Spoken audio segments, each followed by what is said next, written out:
आप सब जानते हैं 2019 में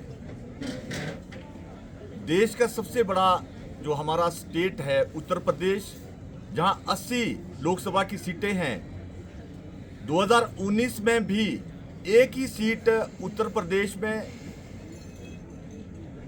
कांग्रेस की आई थी और 2024 के सर्वे में, इंडिया टुडे और सी वोटर के सर्वे में कांग्रेस की उत्तर प्रदेश में एक ही सीट दी गई है, जो देश का सबसे बड़ा स्टेट है।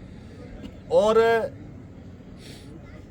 राजस्थान में 25 में से 25 भारतीय जनता पार्टी की दी है, जहां कांग्रेस की एक भी सीट नहीं दी।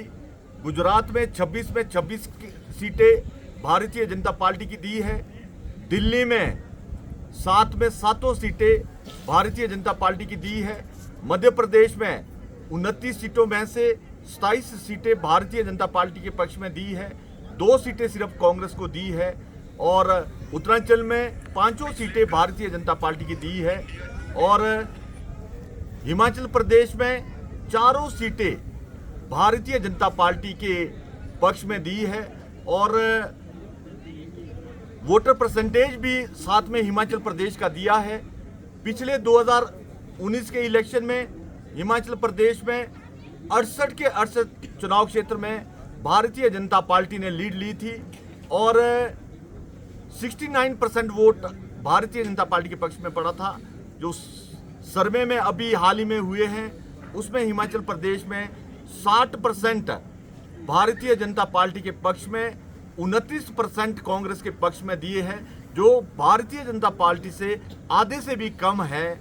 और 11% सर्वे अन्य को दिए हैं। और हिमाचल प्रदेश में 4 सीटें 3 लाख वोट से ऊपर हम हिमाचल प्रदेश में जीतेंगे। और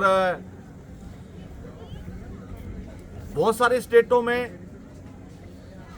कांग्रेस के बहुत ही बुरे हाल सर्वे रिपोर्ट में दिखाए हैं। कांग्रेस 2019 के इलेक्शन में जहां थी, 2024 के इलेक्शन में थोड़ा बहुत बढ़त करते हुए सर्वे के रिपोर्ट के हिसाब से, पर ये 70 क्रॉस नहीं कर पाएगी, ये सर्वे में कहा गया है।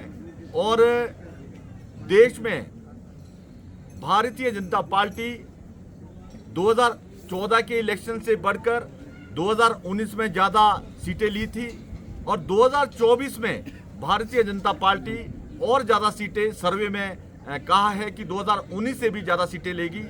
और देश के अंदर देश के यशस्वी प्रधानमंत्री जी, देश की जनता ने देश के नेता पर और देश की भारतीय जनता पार्टी की सरकार पर एक इस सर्वे में मोहर लगाई है अच्छे कार्य के लिए। और देश उन्नति कर रहा है, आगे बढ़ रहा है, चहुमुखी विकास देश के अंदर हो रहा है। इसके लिए देश की जनता ने इस सर्वे रिपोर्ट में भारतीय जनता पार्टी के पक्ष में एक सर्वे रिपोर्ट के हिसाब से पूरा समर्थन 2024 का लोकसभा का दिया है।